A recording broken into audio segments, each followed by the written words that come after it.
Hindi ko mag-kitchen. May wala na yan, manid na yan. Sumpa sa sabi ko. Ito po.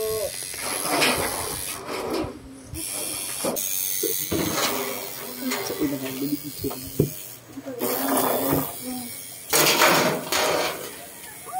Sa may bayad yan. La-live ni mama niya.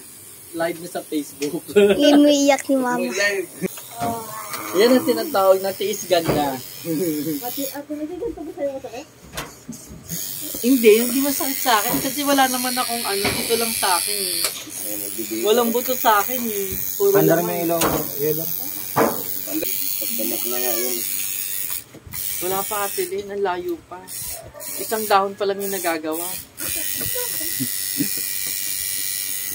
Hindi naman iitiman yan, iguhit lang. Ay, ito maitim. Meron. Gusto mo yan, di ba? Nagaganda ng tattoo mo dito na star nga lang eh. O, ayan. Upo, panan. Uy.